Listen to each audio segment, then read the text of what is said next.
The woman was out for a run when she suddenly witnessed a shocking scene. Countless apes swept over her head like a roaring flood, pouring into the city with unstoppable force. Under Caesar's command, the apes stormed into parks across the city. With discipline and precision, they freed their imprisoned companions. One after another, they ripped the iron bars from cages and joined Caesar's growing army. The ranks swelled rapidly. The commotion soon drew the attention of the police. Officers mobilized at once, hoping to capture the rebellious apes. But the apes had already evolved. Following Caesar's orders, they scaled tall buildings and easily slipped past the cordons, outmaneuvering the pursuit. In the chaos, one wounded ape fell behind and was seized by staff.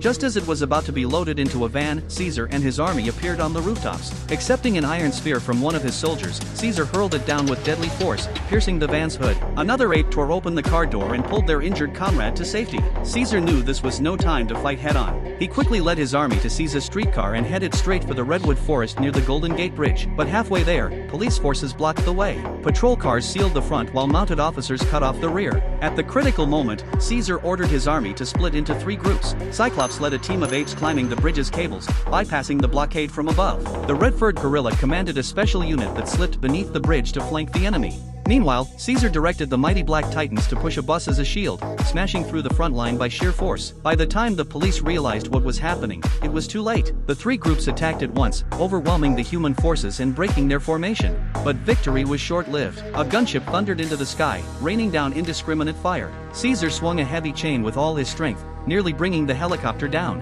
Enraged, the deputy chief opened fire, his bullets tearing through the air. That was the breaking point for the Black Titan. With a roar, he shoved Caesar aside, then hurled himself straight at the helicopter. In the next moment, he sacrificed himself, dragging the machine into the depths below. Caesar rushed to the crash site, only to watch helplessly as the Titan breathed his last. From the wreckage came desperate cries for help. Caesar stepped closer and saw the one responsible for the entire catastrophe. Coldly, Caesar glanced back at Cyclops. Without hesitation, Cyclops lifted his foot and kicked the culprit off the bridge. The wreckage tumbled into the abyss. There was no turning back now. With resolve in his eyes, Caesar led his army of apes across the Golden Gate Bridge. Together, they charged toward the redwood forest on the far side, at last claiming the freedom that was rightfully theirs.